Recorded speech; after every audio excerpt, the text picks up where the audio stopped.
Buenos días, mi nombre es Patricia Quevedo Porras, soy médico hematóloga del Hospital Cayetano Heredia. Vamos a empezar con el tema de anemia. Más que todo, el motivo de esta charla va a ser la forma de identificarla y hacer un diagnóstico de los diferentes tipos de anemia, ¿no? Entonces voy a compartir la diapositiva. Ok, listo. Eh, Vamos a empezar con lo que es la definición, ¿no? Según la OMS, nos dice que anemia es un trastorno hemático en el que vamos a observar una disminución de la cantidad de glóbulos rojos y por consecuencia vamos a obtener una disminución de la concentración de hemoglobina.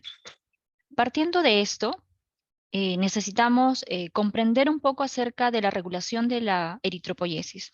De tal manera que cuando nosotros tenemos anemia, por lo tanto va a haber una disminución de la producción de glóbulos rojos y por lo tanto va a haber una hipoxia. Al haber una disminución de oxígeno, esto de alguna manera estimula al riñón para la producción de eritropoyetina. La eritropoyetina va a estimular a la médula ósea para la producción de glóbulos rojos nuevos, ¿no? Entre ellos van a ser los reticulocitos, que son unos reticulocitos inmaduros, y van a madurar y vamos a obtener la formación de los glóbulos rojos, ¿no? Que se van a encargar de transportar el oxígeno al resto del organismo. Ahora, comprendiendo esto, debemos saber que la anemia va a ser el resultado de cualquiera de estas combinaciones. Una de ellas va a ser la pérdida de sangre, ya sea en cualquier sitio, ya sea una pérdida gastrointestinal, por menstruación abundante, miomas, etcétera, ¿no? Como vamos a ir viendo. Además de una disminución de la producción de los glóbulos rojos. Nosotros debemos saber que para tener una buena cantidad de glóbulos rojos debemos tener primeramente sustratos, ¿no? Que van a ser el hierro, la vitamina B12, el ácido fólico. Si no tenemos ninguna o deficiencia de alguna de estas, va a haber una poca producción de glóbulos rojos, por lo tanto una disminución en la eritropoyesis. Además, debemos tener una médula ósea sana, ¿no? Si por ahí tenemos una enfermedad, ya sea una leucemia, un linfoma, una aplasia medular, un síndrome mielodisplásico, también va a afectar a la producción de glóbulos rojos, así como también una disminución de la eritropoyetina, y un caso sería los pacientes que tienen enfermedad renal crónica, ¿no? Que hay una poca producción de eritropoyetina y por lo tanto van a tener una disminución también en la producción de glóbulos rojos. Y otro gran grupo van a tener hemólisis, ¿no? Que va a ser la destrucción de los glóbulos rojos, de tal manera que al tener una vida media menor de 120 días, va a generar la destrucción y por lo tanto la anemia. Ahora, eh, debemos conocer los valores normales, ¿no? Ya sea en niños o en pacientes, mujeres y varones, ¿no? Aquí tenemos algunos rangos también dados por la OMS y debemos recordar, ¿no? Que pacientes mujeres no embarazadas vamos a llamar anemia cuando tengan menor a 12, ¿no? Lo normal va a ser que sea de mayor o igual a 12, mujeres embarazadas, el rango va a ser 11, menor a 11 van a tener anemia. Y los pacientes varones, el rango normal pues va a ser mayor a 13, ¿no? Si es menor a 13 también vamos a considerarlo anemia, ¿no? Y otros rangos en relación a los niños, ¿no? Que también va a ser importante para poder identificar la anemia en estos pacientes.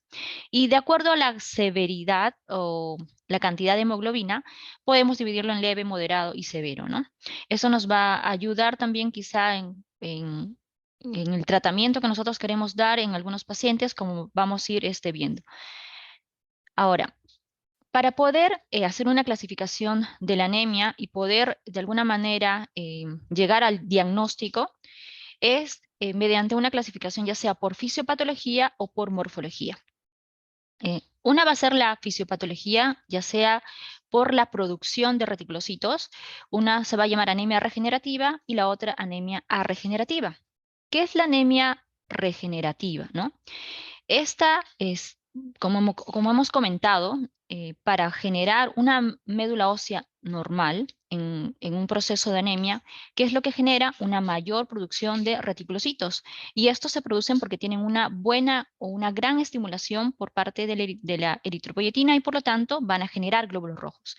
Esto generalmente vamos a verlo en dos casos, ya sea en aumento de la destrucción de glóbulos rojos o lo que va a ser la hemólisis y las pérdidas sanguíneas, ¿no? En pacientes que tienen hemorragia aguda o ya sea una hemorragia o sangrados crónicos, ¿no? Ahora, los pacientes con una anemia arregenerativa son aquellos que van a tener una poca producción de reticulocitosis, hay una disminución en la eritropoyesis, ¿no? Ya sea porque hay una disminución en la producción, ¿no? Y aquí vamos a observar que hay varios tipos, entre ellas las más comunes que son las anemias nutricionales, ¿no? Deficiencia de vitamina B12, ácido fólico y, y hierro, ¿no? ¿Cómo vamos a poder identificar este tipo de anemias? Nosotros debemos aprender a hallar lo que es el índice de producción medular, ¿no? O también llamado el índice de producción reticulocitaria, y vamos a recordar el número 2. Cuando es menor a 2, vamos a llamar que es una anemia arregenerativa, ¿no? Hay poca producción de reticulocitos. Y una anemia regenerativa, un IPM mayor a 2, en el que la médula sí es capaz de producir una gran cantidad de reticulocitos, ¿no? O sea, tiene una muy buena respuesta medular, ¿no? Para eso nos va a servir hallar el índice de producción medular, ¿no? Ver la capacidad de la médula para responder a la anemia, ¿no? En este caso. Pero para esto tenemos que recordar unos conceptos, porque vamos a tener que utilizar una fórmula para hallar este índice de producción medular. Y recordar que cuando nosotros tenemos un paciente que tenga un hematocrito de 45, en este caso tenemos un paciente normal, usualmente los glóbulos rojos, los precursores, que son los reticulocitos, tienen un tiempo de vida media en la médula de 3.5 y salen ya a la sangre periférica y viven en la sangre periférica un día. Esto es lo normal, pero a medida que va generándose anemia, pacientes que tienen 35, 25 o 15 de hematocrito, en este caso que ya llega a ser una anemia más severa, los glóbulos rojos inmaduros, los precursores como son los reticulocitos, tienen que eh, acortar su vida media en la médula ósea y tener que salir hacia la circulación, ¿no? Y por lo tanto se prolonga el tiempo de maduración en la circulación, ¿no? Teniendo un tiempo de vida más larga en la sangre periférica de 2.5, ¿no? Antes de transformarse a un glóbulo rojo. Conociendo este concepto, nos va a servir para entender cómo vamos a hallar el índice de producción medular. No es otra cosa que reemplazar el hematocrito del paciente por los reticulocitos del paciente sobre el hematocrito ideal por el factor. ¿Cuándo vamos a decir que es un hematocrito ideal? Ideal va a ser 40 40 en mujeres y 45 en varones. ¿Y el factor de qué va a depender? Del hematocrito que tenga el paciente en el hemograma actual. Entonces, para esto, consideré un caso clínico para poder entenderlo mejor. En este caso tenemos un paciente varón de 28 años, ¿no? Que tiene molestias digestivas y nos dan este hemograma.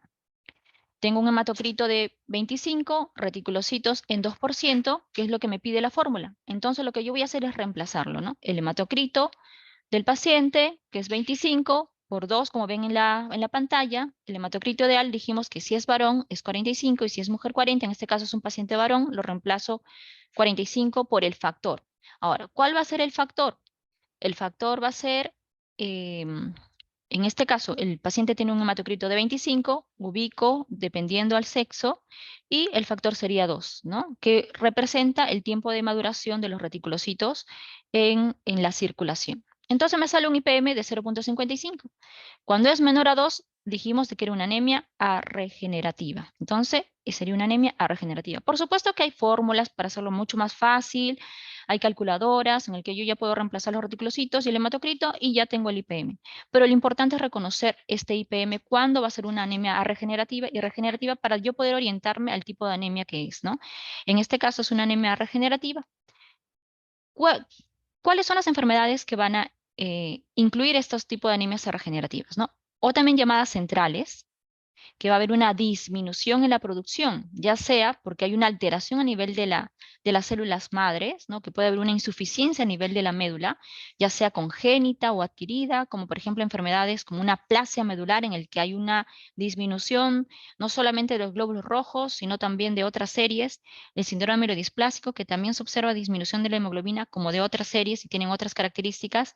Cuando hay una infiltración a nivel de la médula, ya sea tumores sólidos o leucemias o linfomas, o cuando hay alteraciones en un déficit de hierro, vitamina B12 y ácido fólico. Recordar que la anemia más frecuente en nuestro medio y en realidad en una de las más frecuentes a nivel mundial, es la anemia por falta de hierro, ¿no? Y se puede considerar también cuando hay alteración en los factores, una disminución, como bien comentamos, disminución en hormonas como la eritropoyetina, pacientes que tienen una enfermedad ya sea relacionadas con una alteración a nivel hormonal, ¿no? Como enfermedades relacionadas a la tiroides, ¿no? Etcétera. Y las anemias regenerativas, ¿no? Que son las anemias periféricas en el que vamos a observar en el que hay una producción, ¿no? Perdón, de una buena producción de reticulocitos, vamos a observarlo en dos casos, ¿no? Y estos dos casos siempre hay que recordarles. Un IPM, un índice de producción medular mayor a 2, solo tengo dos opciones, las hemorragias o las hemólisis, ¿no? Las hemólisis, ya sean congénitas o adquiridas, hay un incremento en la destrucción de los glóbulos rojos. Entonces, esto de acá me va a permitir, de alguna manera, identificar las anemias centrales y las periféricas, ¿no? Ustedes van a tener un hemograma, ¿no? Que siempre viene ya sea de diferentes laboratorios. En este caso, este hemograma también nos va a poder ayudar a discernir los diferentes tipos de anemia dependiendo a los volúmenes corpusculares.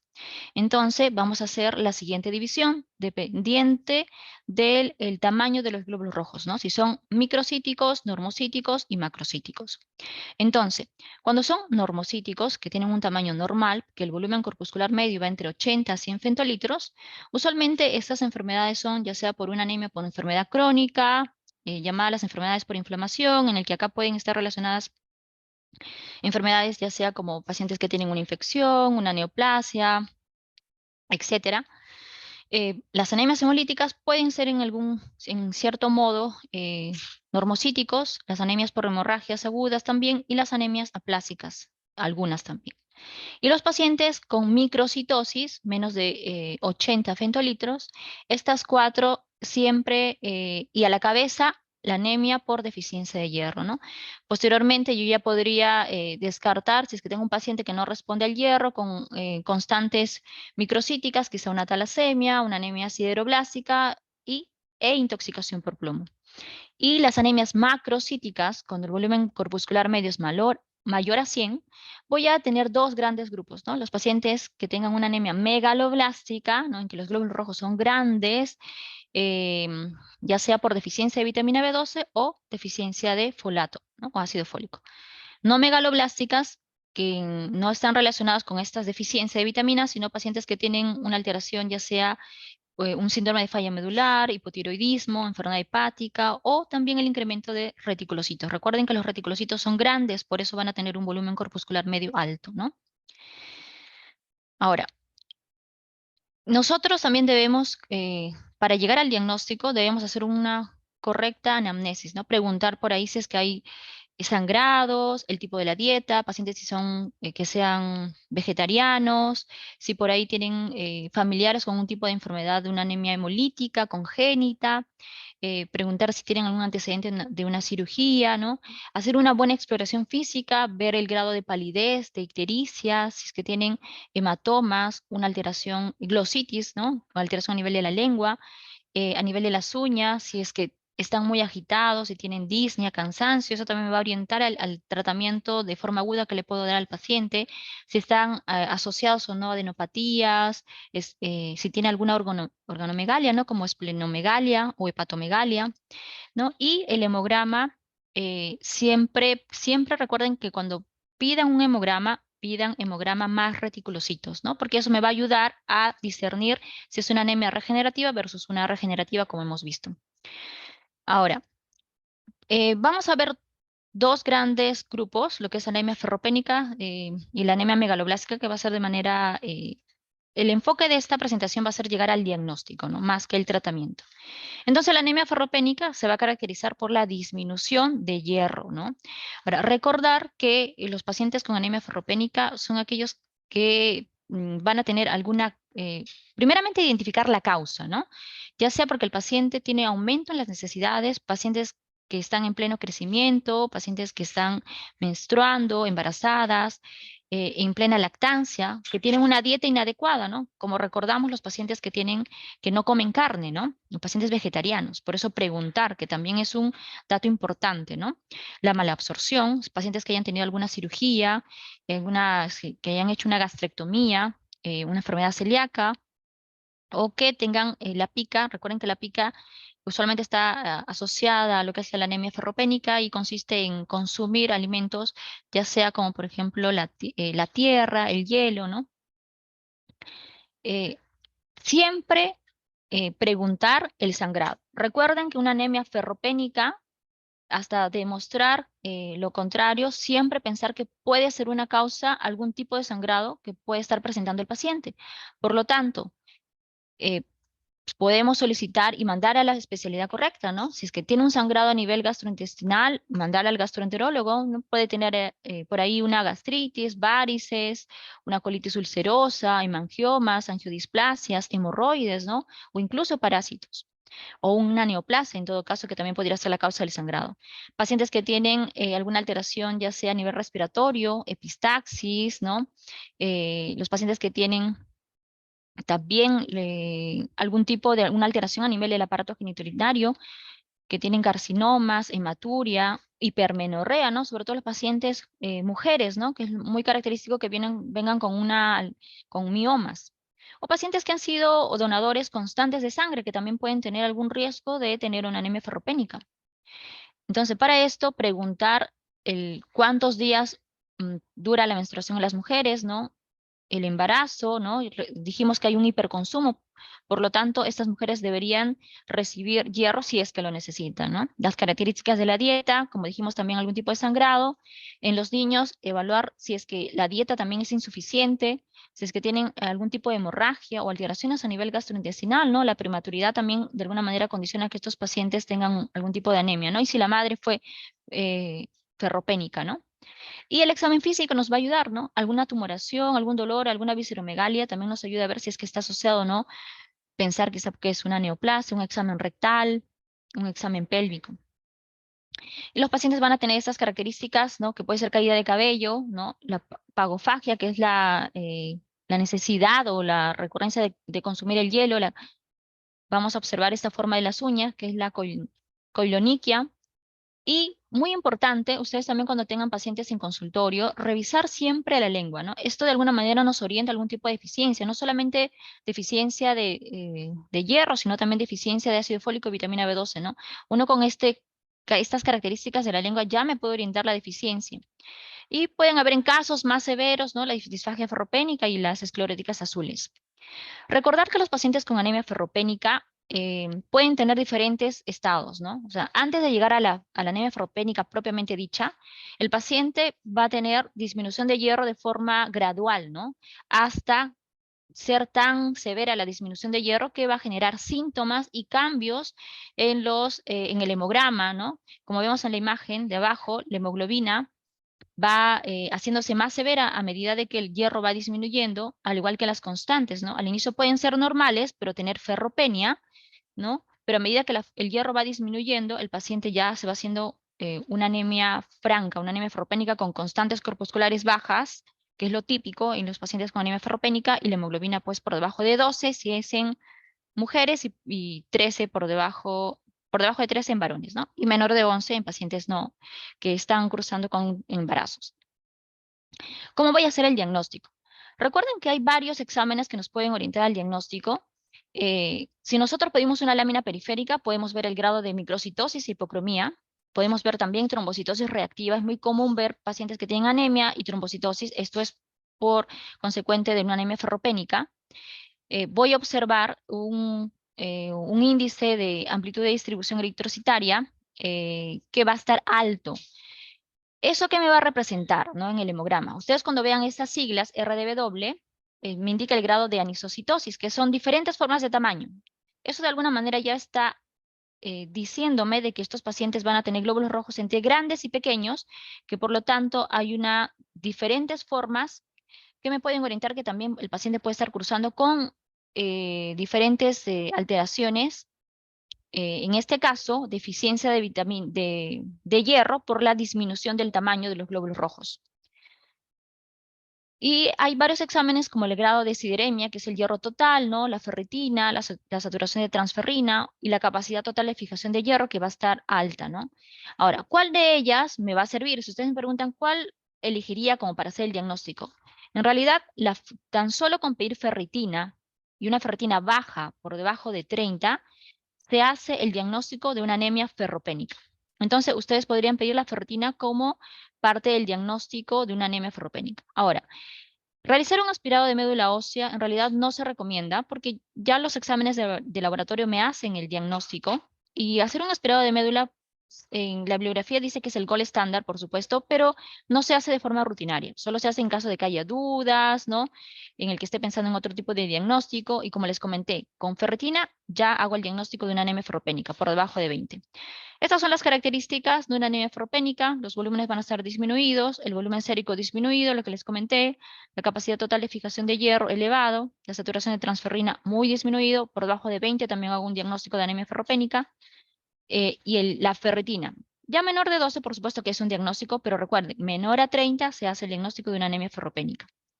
Entonces, siempre pedir el hemograma, las constantes, los reticulocitos, el ADE en español o el RDW, que es el grado de anisocitosis, ¿no? Que me va a representar las diferentes formas de tamaño. Yo voy a pedir mi perfil férrico, todo lo que les comenté, incluso solamente la ferritina, y con eso hago mi diagnóstico de ferropenia. Ya saben de que para hacer el diagnóstico o quizá el tratamiento correcto es determinar la causa. Si uno trata la causa, va a mejorar el paciente, porque si tengo una hemorragia, este paciente tiene que mejorarse el tema de la hemorragia, donde sea que fuera, para que también el tratamiento sea correcto, ¿no? Y en cuanto al tratamiento, dependerá, por supuesto, quizá del grado y la severidad de la anemia, ¿no? Se pueden dar tratamientos orales como tratamientos endovenosos, como les comenté, si es una anemia severa, con pacientes que tengan sangrados constantes, se podría optar, o que no toleran el hierro, se podría optar por el hierro endovenoso. Ahora, en cuanto a la anemia megaloblástica, que es el otro gran grupo, ya para terminar la presentación, son aquellos pacientes que tienen un déficit de vitamina B12 y ácido fólico. Recuerden que no todas las anemias son anemia ferropénica. Entonces yo debo pedir vitamina B12 y ácido fólico para suplementar y dar un mejor tratamiento.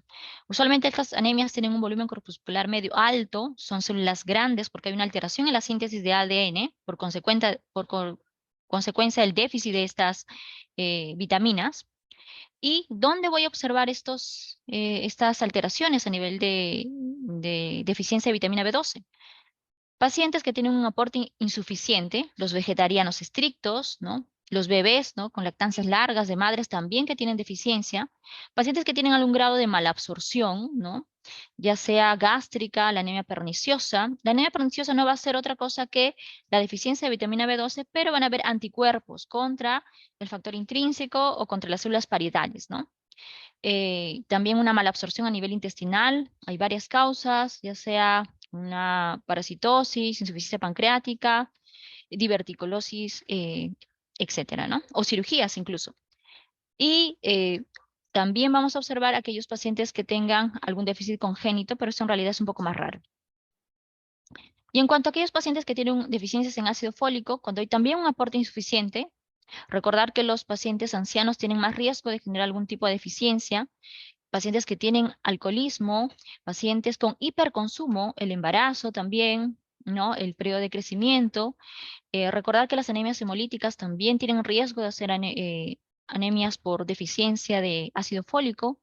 Pacientes que tienen algún grado de malabsorción, ¿no? Ya sea por un síndrome de intestino delgado, gastrectomías parciales, los linfomas también tendrían algún grado de importancia, hipotiroidismo y el alcoholismo, ¿no? Y otras, como por ejemplo ya algunos fármacos que pueden generar un tipo de deficiencia, hepatopatías crónicas, etc. La vitamina B12, para considerarlo ya como diagnóstico, yo lo pido en sangre periférica y el valor menor a 200, los niveles séricos menor a 200, me hacen el diagnóstico de una vitamina B12. Y en cuanto al ácido fólico, pueden ser menor a 5, pero unas bibliografías dicen menor a 2. Menor a 2 ya se hace un diagnóstico de deficiencia de ácido fólico. Recordar que para que haya una deficiencia de B12, pues debe haber, usualmente los depósitos pueden ser entre 3 a 5 años, ¿no? De tal manera que estos depósitos se van consumiendo, ¿no? En esta bibliografía consideran 2 a 4 años para que exista una deficiencia de B12. En cambio, el ácido fólico se depleta mucho más rápido. Ya con 3 meses de no tener una buena dieta rica en ácido fólico, puedo tener deficiencia de ácido fólico. Los síntomas, bueno, van a tener síntomas de anemia, ¿no? Puede haber la palidez, el cansancio, la agitación, puede haber algún grado de ictericia. Estos pacientes pueden hacer eritropoyesis ineficaz, hay una destrucción intramedular y pueden generar incremento de bilirrubinas, ¿no? Sin ser una hemólisis. Pacientes que van a tener también alteración a nivel nervioso, van a tener parestesias, ¿no? Que es muy característico en estos pacientes cuando tienen deficiencia de B12, sobre todo B12, ¿no?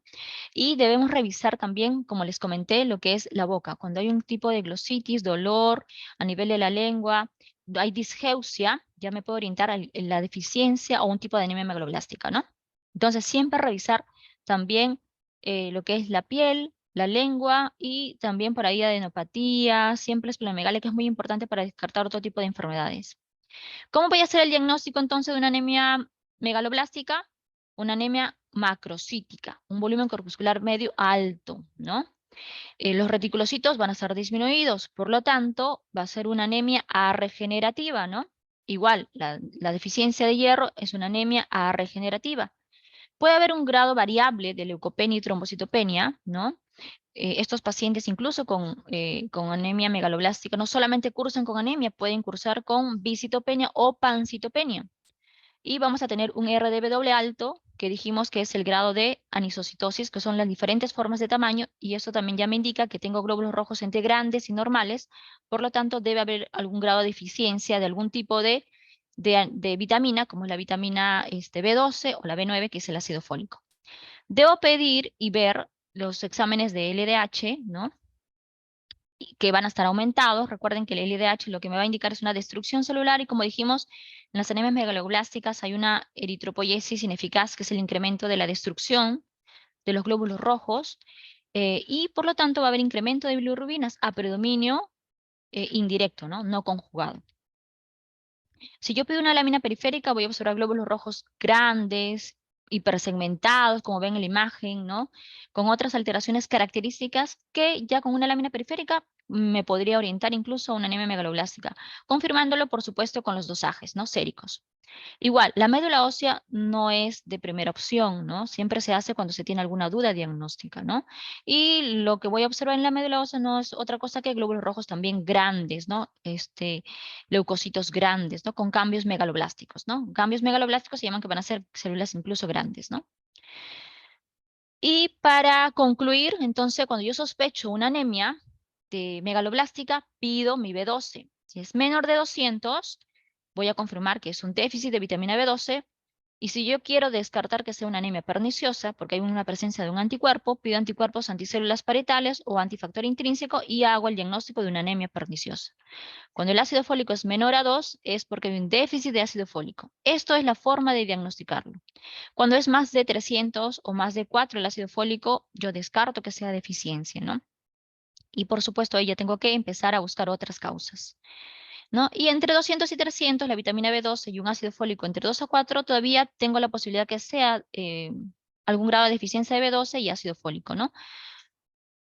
Ahora, en cuanto al tratamiento de una anemia megaloblástica por ácido fólico, voy a dar el ácido fólico, la dosis puede ser de 1 a 5 miligramos, la tableta viene de 0,5, lo doy diario, ¿no?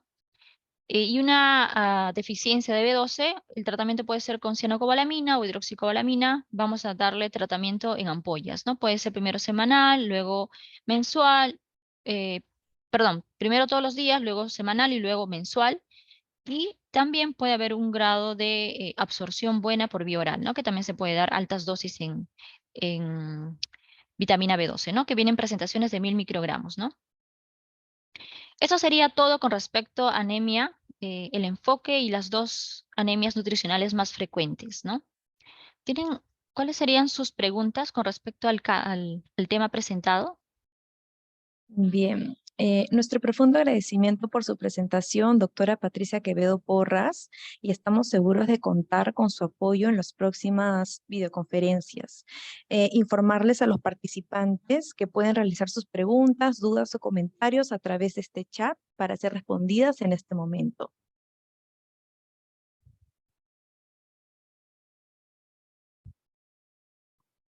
Ya, hay una pregunta con respecto al índice de producción medular.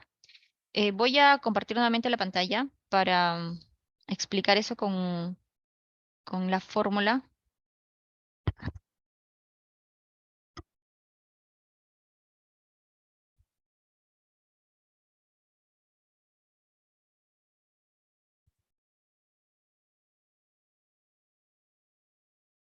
Ya. Esa de acá es la fórmula del índice de producción medular.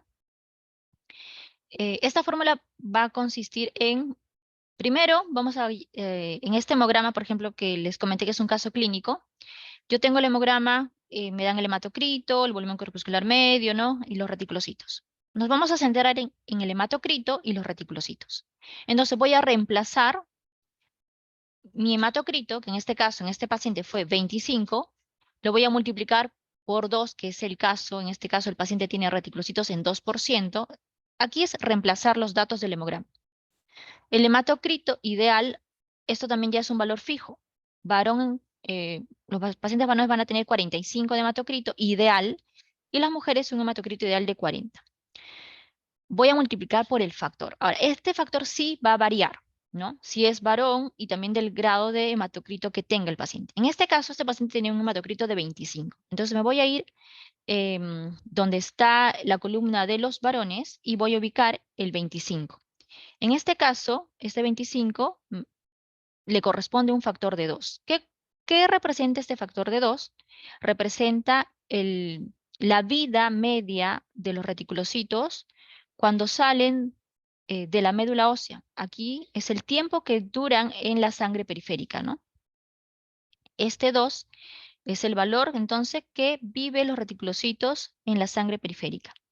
Voy a reemplazar este 2 aquí y por lo tanto multiplico y divido y me sale 0.55. ¿Para qué voy a sacar este 0.55? La idea es de que yo trate de diferenciar cuándo es una anemia regenerativa y una regenerativa. En este caso me salió 0.55.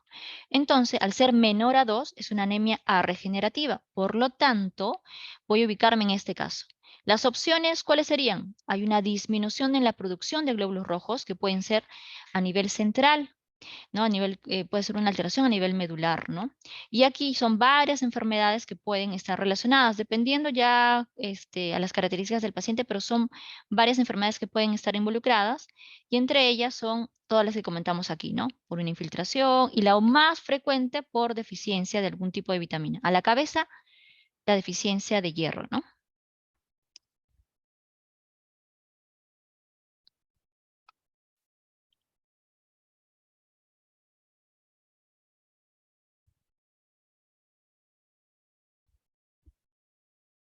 Ya. La administración del hierro endovenoso, usualmente nosotros utilizamos una fórmula de Ganzoni, y no lo he puesto en esta oportunidad, pero la idea es, generalmente nosotros utilizamos el hierro sacarato, ¿no? El hierro sacarato, también hay otras presentaciones como el hierro carboximaltosa, pero el más frecuente es el hierro sacarato porque en realidad es quizá el de costo más accesible para el paciente, ¿no? Las ampollas del hierro sacarato vienen de 100 miligramos. Usualmente nosotros damos 2 ampollas, lo diluimos con cloruro de sodio en 250 ml, lo pasamos en 1 hora. Recuerden que el hierro no debe ser pasado menos de 1 hora, porque si no va a generar síntomas puede ser dolor, taquicardia, ¿no? Y el paciente va a referir que es alérgico, y en realidad no, es quizá la velocidad con lo que pasaron el hierro, ¿no? Y le vamos a pasar como máximo a la semana 600 miligramos. Entonces, como máximo puedo pasar 3 veces por semana, porque le voy a pasar 2 ampollas, ¿no? Por vez. Puede ser 2 ampollas el lunes, por ejemplo, 2 ampollas el miércoles, 2 ampollas el viernes, y ahí completamos los 600 miligramos como máximo, ¿no?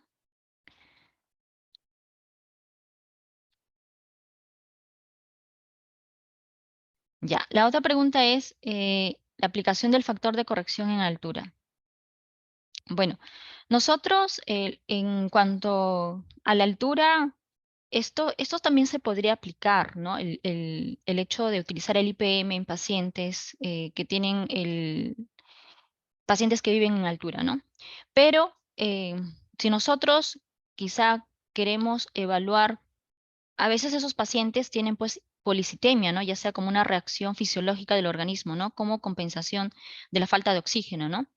Pero si nosotros quizá queremos evaluar de forma detallada, ¿no? Y descartar pues que realmente no tenga una policitemia, ¿no? Y realmente quizá curse con una anemia, quizá lo recomendable en estos casos, podría ser que el paciente puede bajar a la costa, en aquellos pacientes, por ejemplo, que tienen mucha hemoglobina, baja a la costa, usualmente cuando están en la costa una semana, usualmente la hemoglobina eh, tiende a normalizarse a los valores normales, ¿no?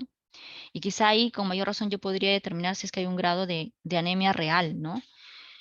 Porque realmente lo que hace en la altura es compensar el hecho de que no haya suficiente oxígeno en la altura, ¿no? Entonces sí podríamos aplicar el factor de corrección. En este caso, o sea, me refiero al IPM, ¿no? Al índice de producción modular que se podría aplicar en estos pacientes. Ahora, ¿cómo es el manejo de la anemia en un niño quien tiene parásitos?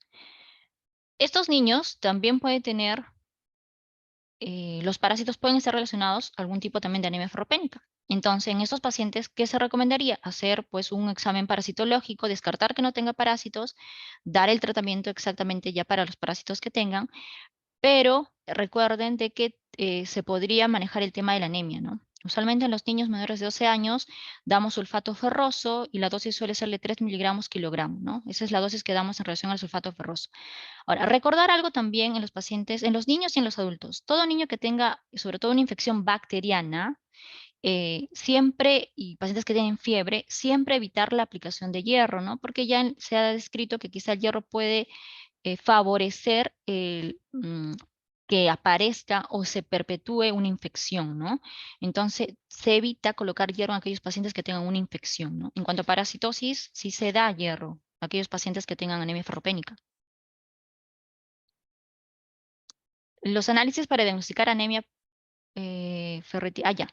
Usualmente nosotros cuando hacemos el diagnóstico de una anemia ferropénica, vemos el hemograma, vemos primero si tiene anemia o no. Ya dijimos que los valores menor a 12 en mujeres, menor a 3 en varones, menor en 11 en mujeres embarazadas. Vemos las constantes, el volumen corpuscular medio. Si el volumen corpuscular medio es menor de 80, ya me está diciendo que es una anemia microcítica, pequeño. Eso ya me está diciendo que es una anemia probablemente por deficiencia de hierro. Por supuesto que hay otros tipos de anemias microcíticas, como hemos visto, pero la más frecuente son las anemias ferropénicas. Entonces, el volumen corpuscular medio, si ustedes lo observan, me va a orientar a ver si podría estar pensando en una anemia ferropénica. Y yo ya al sospechar, ¿qué le voy a pedir? Voy a pedirle ferritina. Si la ferritina es menor a 30, con eso hago el diagnóstico de una anemia ferropénica. Los otros exámenes se podrían pedir, pero suficiente con el examen de ferritina para poder llegar a un diagnóstico. Si es que los otros no se pueden hacer, ¿no? Porque en realidad los otros exámenes son complementarios. Respecto al tratamiento de vía oral con hierro, ¿cómo es el seguimiento? El tratamiento con hierro oral son varias presentaciones, ¿no? Quizá usualmente usamos también el sulfato ferroso, pero también puede haber el hierro el polimaltosado, que incluso puede ser más tolerable. Pero si le damos tratamiento a los pacientes, el tratamiento no solamente es por un mes, ¿no? A veces vienen pacientes que vienen con tratamiento muy corto y refieren que el tratamiento no le ha sido eficaz. Nosotros debemos dar el tratamiento por 3 meses y luego, una vez mejorada la hemoglobina, llegar a una hemoglobina normal incluso, se tienen que dar 3 meses más. ¿Para qué? Para que los depósitos de hierro, que son las ferritinas, lleguen a valores normales, ¿no? Entonces, ese va a ser mi objetivo, llegar a una hemoglobina normal y tener una buena reposición de hierro. Por eso la terapia oral suele ser larga. Puede ser 6 meses el tratamiento en estos pacientes. Y voy a hacer un seguimiento, por supuesto, con un hemograma, con los volúmenes corpusculares, porque ya darle tratamiento va a mejorar la hemoglobina, va a mejorar las constantes, se van a hacer normales, y la ferritina tiene que normalizarse, ¿no? Y recordar que es muy importante la adherencia al tratamiento. Si los pacientes no toleran el hierro porque pueden generarles náuseas, vómitos o estreñimiento, se podría optar incluso cambiarlas por vía endovenosa, ¿no? La intolerancia al hierro es una indicación para cambiar al tratamiento endovenoso. Se observa en adultos mayores que no han tenido ningún tipo de patología a niveles bajos de hemoglobina. ¿Tiene algo que ver con las vacunas recibidas para la prevención del COVID?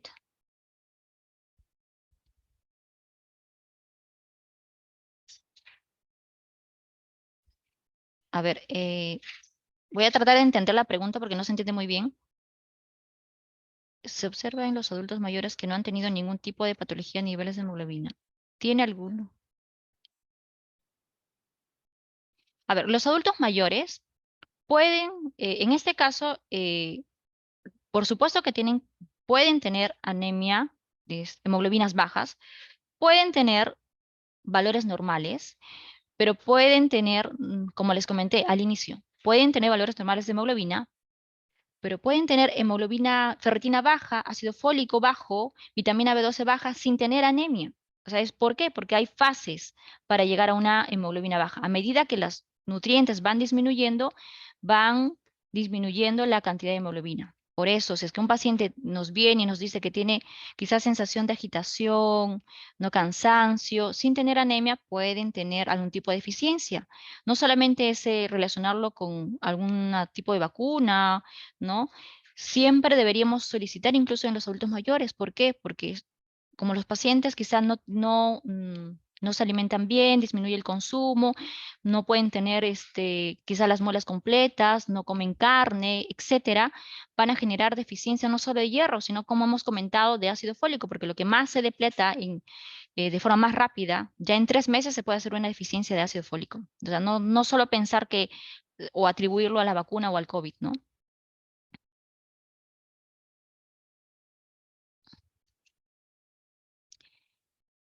Sí, bueno, acá hay una pregunta, ¿siempre usamos hierro sacarato? Sí, o sea, si es que el paciente, si tenemos la opción de usar hierro sacarato, se usa. Si tengo la opción del hierro carboximaltosa, que es la otra opción, puedo usarlo, pero en realidad el precio es el problema, ¿no? Si el paciente puede pagar el hierro carboximaltosa, se le puede dar la otra opción, ¿no? ¿Y por qué? Porque la otra opción se aplica de otra manera e incluso se puede aplicar en menos tiempo y en menor dosis, por eso quizá cuesta más, ¿no? Pero el hierro sacarato es lo que más se usa, pero los dos son efectivos, los dos sirven para el incremento de la hemoglobina, ¿no?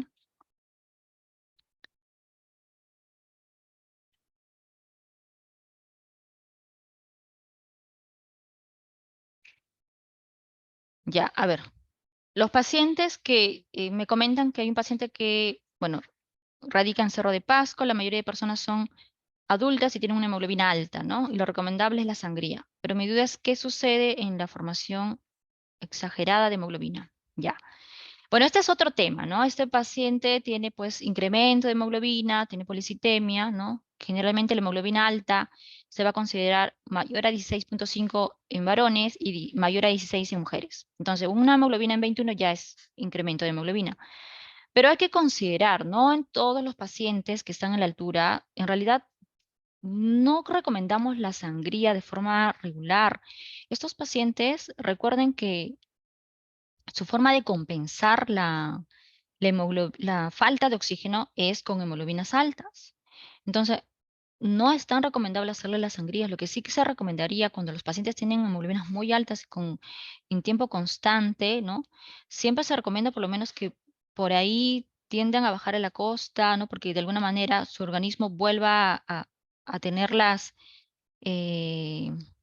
responder de forma fisiológica y descartar también, recuerden que no todo es por altura, ¿no?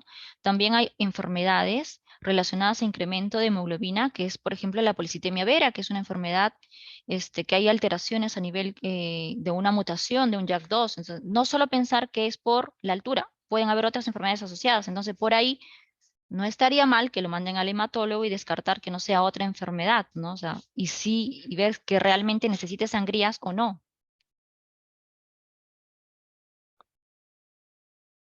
Ya. ¿En qué casos se administra hierro sacarato? Voy a administrar hierro sacarato en aquellos pacientes, una, intolerancia oral, ¿no?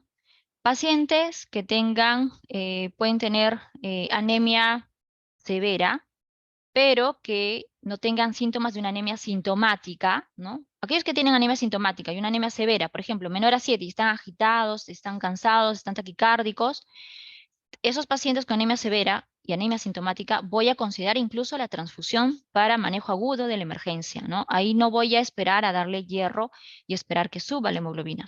Pacientes con anemia sintomática, transfusión de sangre.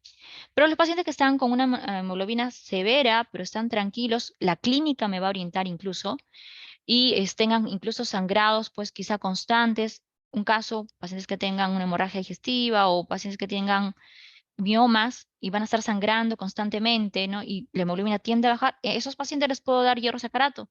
Pacientes que también utilizan polifarmacia, puedo dar hierro sacarato, el hierro endovenoso, ¿no? Esas serían las opciones en caso de optar por el hierro endovenoso en estos pacientes, ¿no?